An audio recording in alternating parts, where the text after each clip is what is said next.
കൊന്നുകളയും ഞാൻ. എന്റെ മക്കളെ മാത്രമല്ല എനിക്ക് ശിക്ഷിക്കാൻ അവകാശമുള്ളത്. ആലഞ്ചേരിയിൽ ഒരൊറ്റ ആന്തരിയും ഞങ്ങൾ പറയുന്നതിനപ്പുറം പോകണ്ട. പോയാൽ അവര് പടിക്ക് പുറത്തായിരിക്കില്ല, അകത്ത് നടുമുറ്റത്തൊരു കുഴിയെടുക്കും. അതിനും മടിയൊന്നുമില്ല ആലഞ്ചേരി തമ്പുരാക്കന്മാർക്ക്. അല്ലേ, ഒരു പെണ്ണ് വന്ന് ചിരിച്ചപ്പോ മയങ്ങി അങ്ങോട്ട് വീണു. അവനവന്റെ നിലയും വിലയും മറന്നു. സംഗീതം എന്ന് പറഞ്ഞാൽ കട്ടും മുട്ടിച്ചു കൊണ്ട് കൊടുക്കാനുള്ള മുതലാണെന്നാണോ നീയൊക്കെ ധരിച്ചത്? സംഗീതത്തിന്റെ മഹത്വം ഒരുത്തനെങ്കിലും അറിയാമോ? ഒരു പുരുഷായുസ് മുഴുവൻ കഷ്ടപ്പെട്ടിട്ടാ ഞാൻ ഓരോ മുറകൾ വശത്താക്കിയത്. അതൊക്കെ കണ്ട് അഴിഞ്ഞാട്ടക്കാരികൾ കൊണ്ട് കൊടുക്കാനാണെങ്കിൽ പിന്നെ ആലഞ്ചേരിക്കാർക്ക് എന്താണ് ഒരു വില? ആ കുട്ടിയെ പറഞ്ഞിട്ട് എന്താ കാര്യം? ഇവന്മാർ അങ്ങോട്ട് പോയിട്ടല്ലേ? വേണ്ട, ഇക്കാര്യത്തിൽ ഞാരുടെയും വക്കാലത്ത് വേണ്ട. തെറ്റുകാരി ഞങ്ങൾ രണ്ടുപേരുവാ. ഞങ്ങളാണല്ലോ അവരെ ആ വീട്ടിൽ കയറി താമസിപ്പിച്ചത്. ഞങ്ങളായിട്ട് തന്നെ ഇതങ്ങ് അവസാനിപ്പിച്ചേക്കാം. വാടോ. ഒന്ന് നിന്നേ. എന്റെ ഭഗവാനെ, ഇത് എന്തിനുള്ള പുറപ്പാടാണോ?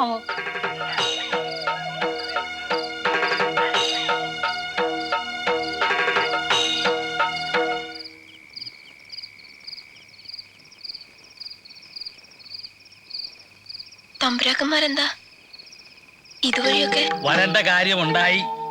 നീ ഇവിടെ വാടകയ്ക്ക് താമസിക്കാൻ വന്നതോ സ്ഥിരമായിട്ട് പൊറുക്കാൻ വന്നതോ? എനിക്ക് മനസ്സിലായില്ല. മനസ്സിലാക്കി തരാം.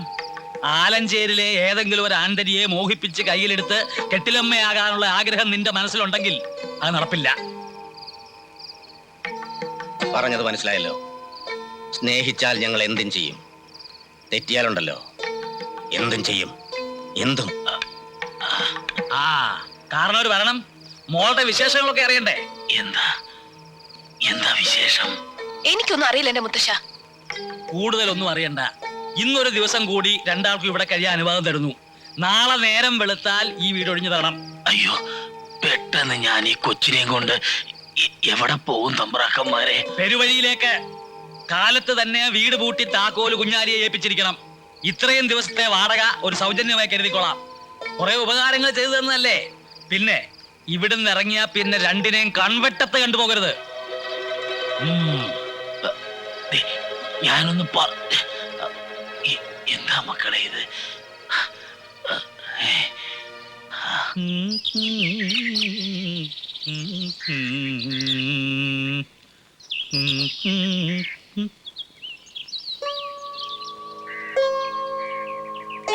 നീ എന്തിനാ ഇപ്പൊ ഇങ്ങോട്ട് വന്നേ? പോകുന്നതിന് മുൻപ് ഒന്ന് കാണണമെന്ന് തോന്നി. നിന്റെ മുഖം പോലും കാണരുത് ഞാൻ പറഞ്ഞതല്ലേ. പിന്നെന്തിനാ ഇപ്പൊ ഇങ്ങോട്ട് വന്നേ? ഞാൻ ഏതായാലും ഇവിടുന്ന് പോവാ. അതിനു മുൻപ് ഒരാഗ്രഹം കൂടി സാധിച്ചിട്ട് പോവാന്ന് കരുതി. എനിക്ക് ശ്രീരഞ്ജിനി രാഗത്തിൽ ഒരു കീർത്തനം കേൾക്കണം, അതും ഈ നാവുകൊണ്ട്. നീ എന്നെ കളിയാക്കുകയാണോ? ഞാൻ എന്തിനാ തമ്പുരാനെ കളിയാക്കുന്നേ? പണ്ട് 25 വർഷം മുമ്പുള്ളൊരു കഥയാണ്. തമ്പുരാൻ ഓർക്കുന്നുണ്ടോന്ന് അറിയില്ല. ഇല്ല, അത്ര പെട്ടെന്നൊന്നും മറന്നുപോകാനിടയില്ല. അന്ന് ഈ തറവാട്ടിലെ കെട്ടിലമ്മ വിലക്കിയിട്ടും ആരും അറിയാണ്ട് ഇവിടുത്തെ ക്ഷേത്രത്തിനടുത്തുള്ള ആൽമരച്ചോട്ടിലിരുന്ന് കാർത്തൂന്റെ ചെവിയിൽ തമ്പുരാൻ മന്ത്രിച്ചില്ലേ ആ രാഗം. നീ എന്തൊക്കെയാ പറയുന്നേ? ഇത്ര വേഗം മറന്നോ കാർത്തൂനെ? തമ്പുരാന്റെ പഴയ അനുരാഗ് കഥയിലെ ആ നായികയെ. മോള, കാർത്തൂന്റെ മോള ഞാൻ.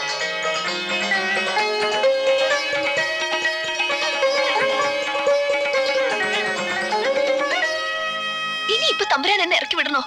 ഇറക്കി വിട്ടോ. അപ്പോഴെങ്കിലും നാട്ടുകാരൊക്കെ അറിയല്ലോ പഴയ കഥകള്. അതിനുവേണ്ടി തന്നെയാ ഞാൻ വന്നിരിക്കുന്നത്. ഞാൻ വടക്കേപ്പറമ്പിലെ ആ വാടക വീട്ടിൽ തന്നെ താമസിക്കാൻ പോവാ. തമ്പുരാന്റെ മോക്ക് അതിനുള്ള അവകാശം ഉണ്ടല്ലോ.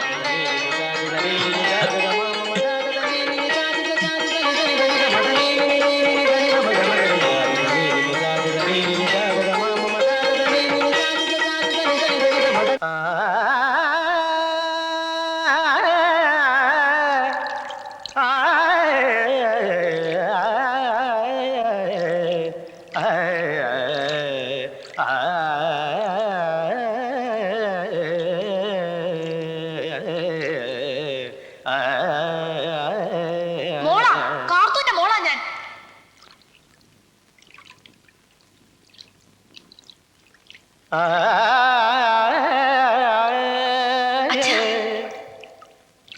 അച്ഛാ,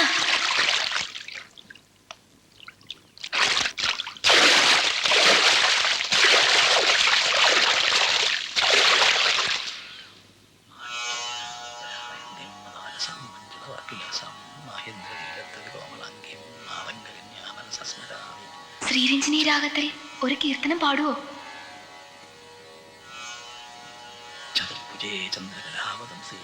അച്ഛാ, കാർത്തൂന്റെ മോളാ ഞാൻ.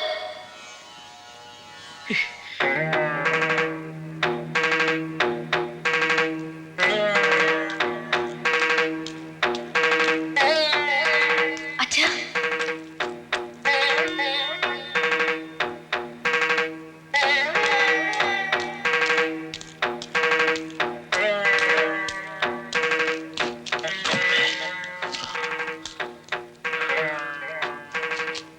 അല്ല എന്തു പറ്റി? ആകെ ഒരു വല്ലായ്മ. ഞാൻ ഇന്നലെ മുതൽ ശ്രദ്ധിക്കുന്നതാ.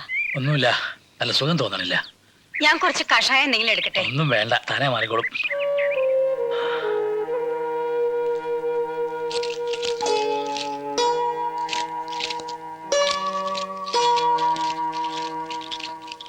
കുരുക്കളെ, കുരുക്കളെ, കുരുക്കളെ, എന്താടാ? ആ പെണ്ണിനോട് വീടോ ഞാൻ പറഞ്ഞിട്ട് ഓൾ ഒയ്യുന്നില്ല. നീയാണ് ഇതിനൊക്കെ കാരണം. അവളെ ഇറക്കി വിടാൻ നിന്നോട് ഞാൻ പറഞ്ഞിരുന്നല്ലേ? അതും ഞാൻ പറഞ്ഞു നോക്കി, കേൾക്കണില്ല. ഓള് കേൾക്കണമില്ല. ആരിറക്കി വിട്ടാലും പോണ പ്രശ്നമില്ല എന്നാ പറഞ്ഞത്. അവൾ അങ്ങനെ പറഞ്ഞോ? ആ, എന്നാലതൊന്നും അറിയണമല്ലോ.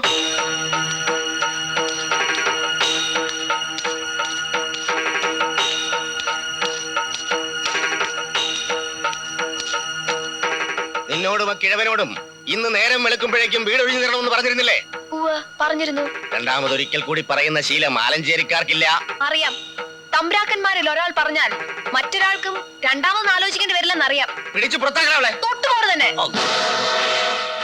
പിടിച്ചു പുറത്താക്കുന്നതിന് മുമ്പ് എനിക്കൊരു കാര്യം കൂടി അറിഞ്ഞാൽ കൊള്ളാം. നിനക്ക് എന്താണ് ഇനി അറിയാനുള്ളത്?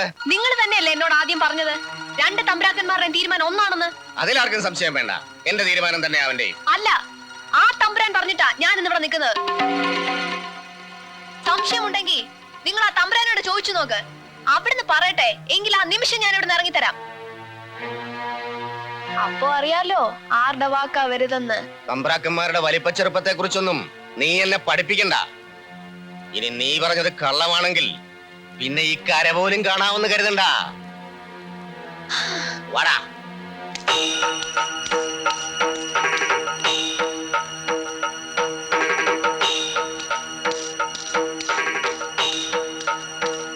അല്ല, ഗുരുക്കളല്ലേ വരുന്നത്? എന്താ ചന്തപ്പാ? താൻ ആ പെണ്ണിനോട് വടക്കേ പറമ്പിൽ ഇറങ്ങണ്ടെന്ന് പറഞ്ഞോ?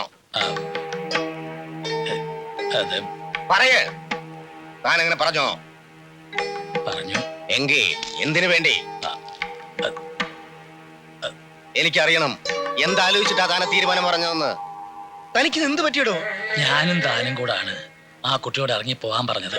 പക്ഷെ എനിക്കത് മാറ്റി പറയേണ്ടി വന്നു. കാരണം ഇപ്പോഴാരും എന്നോടൊന്നും ചോദിക്കരുത്. കാരണങ്ങളൊന്നും എനിക്കറിയണ്ട. പക്ഷെ താനും ഓർത്തോ, എനിക്കും തനിക്കും ഒരു വാക്കേ ഉണ്ടായിരുന്നുള്ളൂ ഇതുവരെ. ഇപ്പൊ താനത് മറന്നു അല്ലേ? സന്തോഷമായിടോ. വാടാ പോവാം. അല്ല, അത് ഞാൻ പറയുന്നൊന്ന് കേൾക്കുക. മക്കളെ, വാടാ. ഇതിനായിരുന്നോ രാവിലെ മുതൽ ഈ ഇരിപ്പിരുന്നത്? നിങ്ങൾക്ക് ഇത് എന്ത് പറ്റി? എനിക്കൊന്നും പറ്റിയില്ല. എല്ലാരും കൂടെ എന്നെ പ്രാന്ത് പിടിപ്പിക്കേണ്ടിരിക്കുക.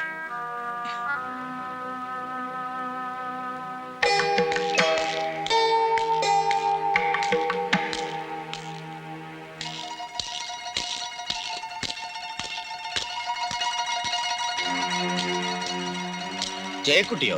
ഗുരുക്കൾക്ക് വിശ്വാസം വരില്ല എന്ന് എനിക്കറിയാം. എന്നാലും ഒരാപത്ത് വരുമ്പോൾ ശത്രുത എല്ലാം മറന്ന് അന്വേഷിച്ചു വരിക എന്നുള്ളത് നമ്മുടെ ഒരു ധർമ്മമല്ലേ? വിവരങ്ങളൊക്കെ ഞാൻ അറിഞ്ഞു.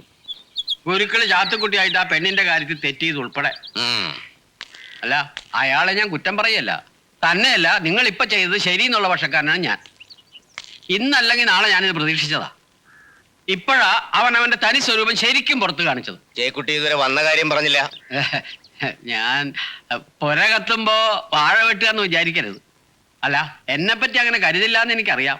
അതുകൊണ്ട് പറയാ, ഭാഗവതർക്കെതിരായിട്ട് എന്ത് സഹായം വേണമെങ്കിലും ഗുരുക്കൾക്ക് എന്നോട് ആവശ്യപ്പെടാം. ആ, താൻ എനിക്ക് എന്ത് സഹായവും ചെയ്യുമോ? സംശയം എന്തിരിക്കുന്നു? എന്തും എന്തും. പക്ഷേ എനിക്ക് അതിനൊരു പ്രതിഫലമൊക്കെ വേണം. പണത്തിന്റെ കാര്യമല്ലെന്ന് അറിയാലോ. എങ്കിൽ തനിക്ക് ഞാൻ ഇപ്പൊ തന്നെ പ്രതിഫലം തരാം. പുര കത്തിക്കാതെ തന്നെ വാഴ വെട്ടാനും അറിയാം മാലഞ്ചേരിക്കാർക്ക്. തനിക്ക് തമ്പ്രാക്കന്മാരെ തമ്മിലടിപ്പിക്കണം അല്ലേ? തമ്പ്രാക്കന്മാരുടെ പ്രശ്നം തമ്പ്രാക്കന്മാർ പരിഹരിച്ചോളാം. അതിനൊരുത്തിന്റെ ആവശ്യം ഇവിടെ ഇല്ല. പിടിച്ചു പുറത്താക്കണ ഈ നെറുകെട്ടവനെ. നോക്കണു അയാളുടെ ഒരു ഉപദേശം. ഇനി പ്രദേശം കണ്ടുവരുത്. നമസ്കാരം. കുരുക്കൾ മർമ്മം നോക്കിയൊന്നും തന്നെങ്കിലും റൈറ്റർക്ക് അത്യാവശ്യം നാട്ടുമരുന്ന് അറിയാവുന്നത് കൊണ്ട് അതൊരു രക്ഷയായി അല്ലേ?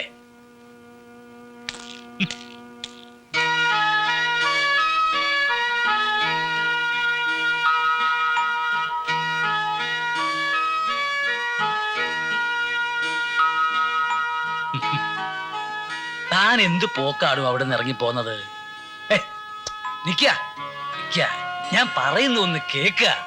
വേണ്ട, ചെറിയ കാര്യങ്ങൾ അതെന്തായാലും എന്നെ നോവിക്കും, പ്രത്യേകിച്ചും തന്റെ അടുത്തുനിന്നാകുമ്പോ.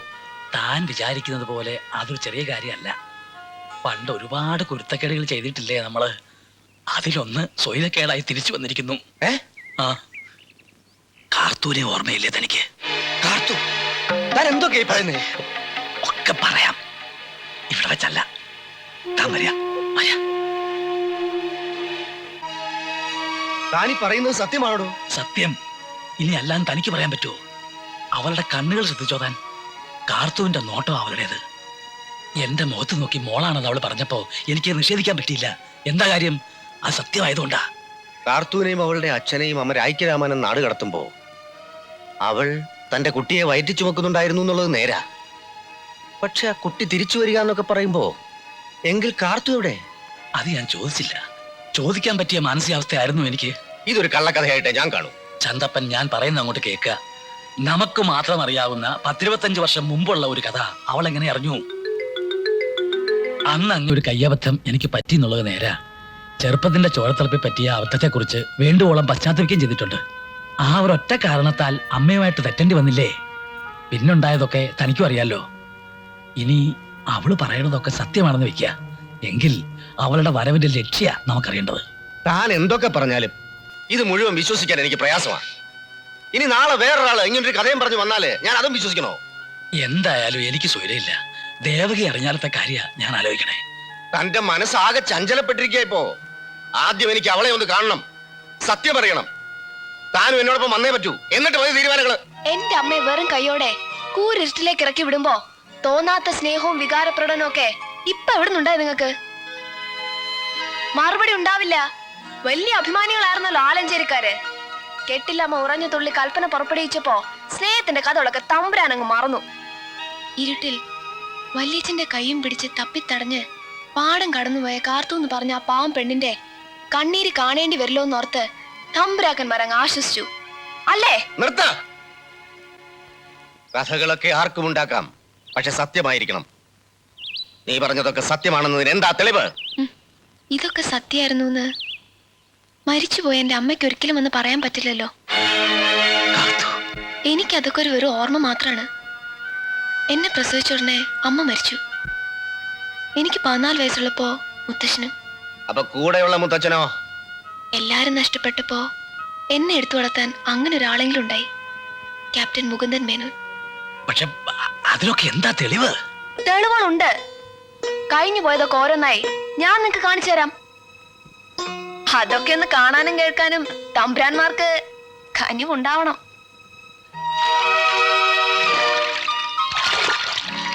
ഈ പുഴക്കരയിൽ വെച്ചാണ് തമ്പുരാൻ കാർത്തൂനെ ആദ്യം കാണുന്നത്. ഒരടിയാത്തി പെണ്ണിന്റെ തമ്പുരാനെ സ്നേഹിക്കാൻ അവകാശമില്ലെന്ന് അവള് പറഞ്ഞപ്പോ തമ്പുരാനാണ് ഞാൻ നിങ്ങളുടെ കൂടെ ഉണ്ടാവും പറഞ്ഞ് അവർക്ക് ധൈര്യം കൊടുത്തത്. നേരല്ലേ? അല്ലേ? ഞാൻ പറഞ്ഞു എന്നുള്ളത് സത്യമാണ്. പക്ഷേ അല്ല, ആദ്യം നിങ്ങളെല്ലാം നിഷേധിച്ചതല്ലേ? അപ്പൊ സത്യം മുഴുവൻ പറഞ്ഞു കഴിയുമ്പോഴോ?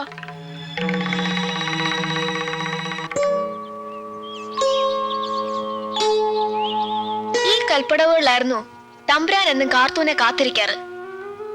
അപ്പുറത്ത് കാവലിരിക്കുന്ന ഈ തമ്പുരാനെ കണ്ട് ഇതുവഴി വരുന്നവർ ദൂരെ നിന്ന് തന്നെ വഴിമാറിപ്പോ. ആലഞ്ചേരിക്കാരുടെ തിരുവായിക്ക് എതിർവായില്ലാത്ത കാലമായിരുന്നല്ലോ അത്. അപ്പൊ തമ്പുരാൻ കാർത്തൂന് രാഗങ്ങൾ വിസ്തരിക്കും. ഒന്നും മനസ്സിലാവാതെ ആ പാവം ഈ കണ്ണുകളിലേക്ക് നോക്കി ആവശ്യപ്പെട്ടു, എനിക്ക് ഒന്നുകൂടി പാടി കേൾക്കണം. അന്ന് തമ്പുരാൻ പറഞ്ഞു, ഇതാണ് ശ്രീരഞ്ജിനി രാഗം, ഇതങ്ങനെ എപ്പോഴെപ്പോഴും പാടാൻ പറ്റില്ല എന്ന്. ഇനിയുമുണ്ട് തെളിവുകൾ. ഇവിടെ നിങ്ങൾ ഒരിക്കലും മറക്കാനിടയില്ല. ഈ വരമ്പത്ത് വെച്ചാണ് കാർത്തൂനെ നിങ്ങൾ അവസാനമായി ഒറ്റയ്ക്ക് കണ്ടത്. കെട്ടിലമ്മ കഥകളൊക്കെ അറിഞ്ഞു വന്ന കാലം. അന്നും സംരക്ഷകനായി നിങ്ങൾ ഉണ്ടായിരുന്നു.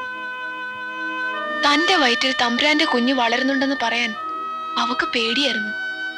എന്നിട്ട് അവളത് പറഞ്ഞപ്പോ തമ്പുരാൻ എന്താ പറഞ്ഞത്? ആരെതിർത്താലും നിന്നെ നിന്റെ കുട്ടിയെ ഞാൻ സ്വീകരിക്കാന്ന്. അന്ന് ആ വാക്ക് നിങ്ങൾ വേഗം മറന്നു കളഞ്ഞു. പോട്ടെ, കുറ്റം ആരുടെതെങ്കിലും ആവട്ടെ. ഇന്ന് കാർത്തുമില്ലല്ലോ. അതുകൊണ്ട് അവളെ സ്വീകരിക്കുകയും വേണ്ടല്ലോ. പകരം തമ്പുരാന് ഈ മകളെ സ്വീകരിക്കാൻ പറ്റുമോ? എന്നെ സന്തോഷിപ്പിക്കാൻ വേണ്ടി ഒരു വെറും വാക്കെങ്കിലും പറഞ്ഞൂടെ? എന്നോട് ക്ഷമിച്ചു കുട്ടി. ഞാൻ ചെയ്തതൊക്കെ തെറ്റാ, എനിക്കറിയാം.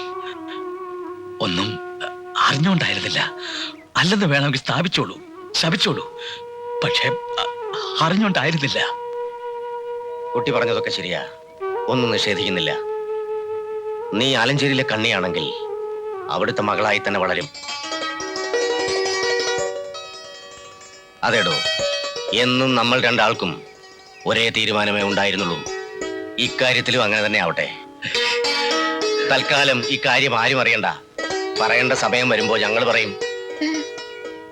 പക്ഷെ ഇപ്പോ ആരും അറിയണ്ട്. ഞാനൊരു ആഗ്രഹം ചോദിച്ചോട്ടെ? എന്താ കുട്ടി? ഞാനൊന്ന് എന്തായാലും പറഞ്ഞോളൂ. ഞാനൊന്ന് അച്ഛാന്ന് വിളിച്ചോട്ടെ? എന്റെ കുട്ടി.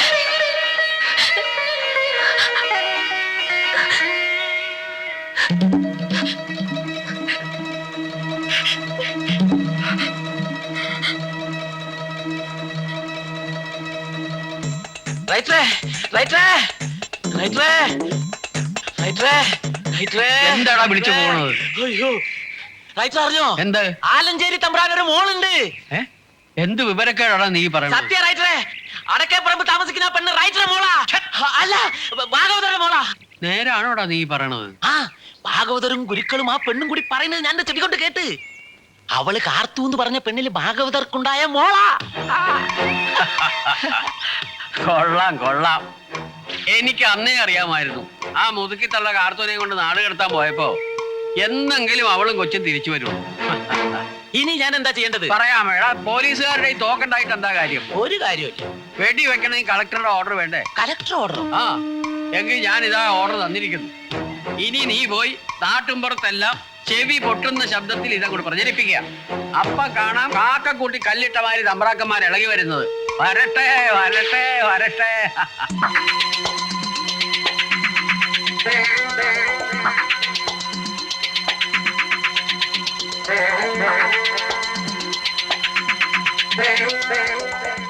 എന്റെ ദേവി, ഞാൻ എന്തൊക്കെയായി കേക്കണേ?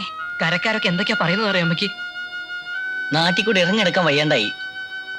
ഇന്നലെ ഒരുത്തൻ എന്റെ മുഖത്തൊക്കെ ചോദിക്കുക, ആലഞ്ചേരിക്കാരെല്ലാരും അറിഞ്ഞോണ്ടുള്ള നാടകം വരുന്നില്ലെന്ന്. അത് കേട്ടപ്പോ തൊലി ഉലിഞ്ഞു പോയി. ഞങ്ങൾക്ക് അറിയേണ്ടത് ആ പെണ്ണ് ഞങ്ങളുടെ ആരാണെന്നാ. ഒന്ന് പതുക്കെ പറയേ, അച്ഛൻ കേട്ടാലേ മറുപടി ഇപ്പൊ തന്നെ കിട്ടും. എന്റെ ഭഗവാനെ, ഒരു പെണ്ണില്ലായിരുന്നു ഈ തറവാട്ടിൽ. ഒരു പെണ്ണ് വന്നപ്പോ എന്തൊക്കെ അനർത്ഥങ്ങളാ ഉണ്ടായത്. എനിക്കിതൊന്നും കേൾക്കാൻ വയ്യേ. ഇനിയുടെ എന്തൊക്കെയാ ഉണ്ടാവാന്ന് ആർക്കറിയാം.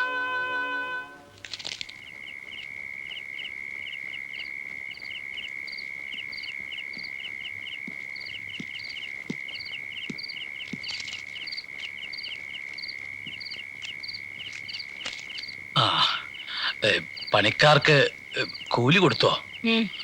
അതെ, ബുക്കിൽ എഴുതിയോ? നിക്ക, തനിക്കെന്താ ഒരു ഗൗരവം പോലെ? ഒന്നുമില്ല. അല്ല, എവിടേക്കാ ഈ പോണത്? എന്താ ഉണ്ടേ? ആൾക്കാരൊക്കെ ഓരോന്ന് പറയുന്നുണ്ട്, പക്ഷേ ഞാനതൊന്നും വിശ്വസിച്ചിട്ടില്ല. ദേവിയെ കേട്ടതൊക്കെ സത്യാണ്. ആരോടും, നിന്നോട് പോലും ഞാൻ പറയാതിരുന്ന കഥയാണ്. ഇങ്ങനെയൊക്കെ സംഭവിക്കുമെന്ന് ഞാൻ കരുതിയില്ല. പറ്റിപ്പോയി, ആകെ തകിടം മറിഞ്ഞുപോയി. ഇനിയിപ്പോ താൻ എന്നോട് ക്ഷമിക്കാതെ നിവൃത്തിയില്ല. കാരണം ആ കുട്ടിയെ പെരുവഴിയിൽ ഇറക്കി വിടാൻ എനിക്ക് പറ്റുമോ? താൻ പറ. ഇവിടത്തെ ഒരു വാക്കിനും ഞാൻ എതിര് പറഞ്ഞിട്ടില്ല. ആദ്യം കേട്ടപ്പോ എനിക്കൊരു വിഷമം തോന്നി. ഇപ്പൊ ഞാൻ അതൊക്കെ മറന്നു. എത്രയായാലും മീര ഇവിടെ വളരേണ്ട കുട്ടിയല്ലേ. ഹാവൂ, തന്റെ നാവിന്ന് ഇത്രയും പറഞ്ഞു കിട്ടിയല്ലോ. മതി, എനിക്കിത് മതി. ആകെ ഉണ്ടായിരുന്ന ഒരു പേടി അതും ഇപ്പൊ മാറി കിട്ടി. ഇനി എല്ലാം ഒന്ന് നന്നായി കണ്ടാ മതിയായിരുന്നു. ഒക്കെ ശരിയാവും. ഇത്രയും കാലം ആലഞ്ചേരിയിൽ ഒരു പെൺകുട്ടി ഇല്ലായിരുന്ന ദുഃഖവും ഇപ്പൊ തീർന്നല്ലോ. മേരിയോട് പറയണമെന്ന് പലതവണ ആലോചിച്ച കാര്യമാണ്. തന്നെ ഞങ്ങൾ ഒരുപാട് വേദനിപ്പിച്ചിട്ടുണ്ട്. ഒന്നും മനഃപൂർവ്വമായിരുന്നില്ല. ഇത്രയൊക്കെ പറയാൻ എന്താ ഉണ്ടായി ഉണ്ണി? ഉണ്ടായിട്ടുണ്ട്. ആലഞ്ചേരിയിൽ മാത്രമല്ല, എന്റെ മനസ്സിലും. എല്ലാരും പോലെ കളിയും തമാശയും പറയല്ല, എനിക്ക് മേരിയെ ഇഷ്ടമാണ്. പക്ഷെ ഉണ്ണി, അച്ഛൻ അറിയുമ്പോ? ആരും പറയണം ഞാൻ കാര്യാക്കണില്ല. എനിക്കറിയേണ്ടത് മേരിക്ക് എന്നെ ഇഷ്ടമാണെന്ന് മാത്രം. ഇഷ്ടാന്ന് കേൾക്കാനല്ലേ ഉണ്ണി കാത്തിരിക്കുന്നത്? ഇഷ്ടാണ്, ഒരുപാട് ഇഷ്ടാണ്. സമാധാനമായി. പിന്നെ ചോദിക്കുന്നുണ്ട് വേറൊന്നും വിചാരിക്കരുത്. അറിയാനുള്ള ആഗ്രഹം കൊണ്ട് ചോദിക്കുക. നാട്ടുകാർ ഓരോ കഥകളൊക്കെ പറയുന്നുണ്ട്. അച്ഛന്മാര് മറുപടി വിട്ട് പറയണമില്ല. എന്നോട് പറയാൻ പറ്റുന്നാണെങ്കിൽ. അയ്യോ തമ്പുരാൻ,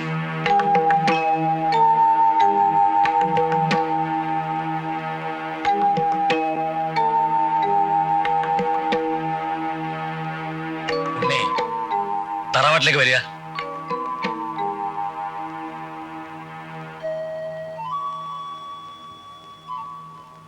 എന്നോട് വരാൻ പറഞ്ഞത് എന്തിനാന്ന് പറഞ്ഞില്ല. എന്തിനാണെന്ന് എന്നേക്കാൾ അറിയാവുന്നത് നിനക്കല്ലേ? കഥകളൊക്കെ കുറേയായി ഞാൻ അറിഞ്ഞിട്ട്. അത് ഞാൻ വേണ്ട, ഞാനൊന്നും അറിഞ്ഞിട്ടില്ല, ഞാൻ അങ്ങനെയൊന്നും സംസാരിച്ചിട്ടില്ല എന്നൊക്കെ പറയാനാണ് ഭാവമെങ്കിൽ വേണ്ട. നിന്റെ അച്ഛനെ പോലെ ക്രോസ് വിസ്താരത്തിനൊന്നും ഞാൻ തയ്യാറല്ല. ഒറ്റ വാക്കിൽ മതി മറുപടി. നിനക്ക് അവളെ ഇഷ്ടാണോ? അത് ഇഷ്ടാണോ വെച്ചാ പറഞ്ഞോളൂ. തല്ലാനും കൊല്ലാനൊന്നും അല്ല. ഇഷ്ടാണോ? ഇഷ്ടമാണ്. എങ്കിലത് മറ്റുള്ളവർ കാണുക വേണ്ട. അച്ഛനോട് സമയമാകുമ്പോ ഞാൻ പറഞ്ഞോളാം. മനസ്സിലായോ? ആ, എന്നാ പൊയ്ക്കോ. ആ പിന്നെ ഉണ്ണി, നീ അവളോട് ചോദിച്ചില്ലേ ഞങ്ങൾ എന്തുകൊണ്ട് അവളെ ഇറക്കി വിട്ടില്ലെന്ന്? അവളെ ഇറക്കി വിടരുതെന്ന് നീയും ആഗ്രഹിച്ചതല്ലേ? അതുപോലെ ഞങ്ങൾക്കും അതിന് കഴിഞ്ഞില്ല. അതിന് കാരണമുണ്ട്. ഒക്കെ സമയമാകുമ്പോ ഞങ്ങൾ തന്നെ പറയും. അതുവരെ നീ അവളോടൊന്നും ചോദിക്കരുത്. മനസ്സിലായോ? ശരി. ആ, എന്നാ പൊക്കോ. താൻ എന്താ ഈ പറയണത്? ഉണ്ണിയുടെ മൂത്തവര് 3 എണ്ണം നിൽക്കുമ്പോ അവന്റെ കല്യാണം നടത്തുകയെന്ന് പറഞ്ഞാ? ധൃതി ഒന്നും വേണ്ട. അവര് തമ്മിൽ ഇഷ്ടമായ സ്ഥിതിക്ക് അത് വേണമെന്നോ വേണ്ടെന്നോ പറയാ എനിക്കോ തനിക്കോ പറ്റുമോ? എനിക്ക് മാത്രമായിട്ട് എന്തെങ്കിലും ഉണ്ടോ ആലഞ്ചേരിയില്? അവൾ എന്റെ മകളായതുപോലെ തന്റെ മരുമകളായിട്ട് അങ്ങോട്ടും വരാൻ പോവല്ലേ. ഒരർത്ഥത്തില് താനല്ലേ ശരിക്കും ഭാഗ്യവാൻ. തനിക്കില്ലാത്ത ഭാഗ്യമൊന്നും എനിക്കും വേണ്ടോ. തന്റെ ആഗ്രഹം അതാന്ന് വെച്ചാ ഞാൻ എതിരെ നിൽക്കില്ല. എല്ലാം നന്മയ്ക്കാണെന്ന് കരുതുക. ആദ്യം അവരെ മനസ്സുകൊണ്ട് അനുഗ്രഹിക്കുക. സമയമാവുമ്പോ നമുക്കത് അങ്ങോട്ട് നടത്താം. ശരി. ആ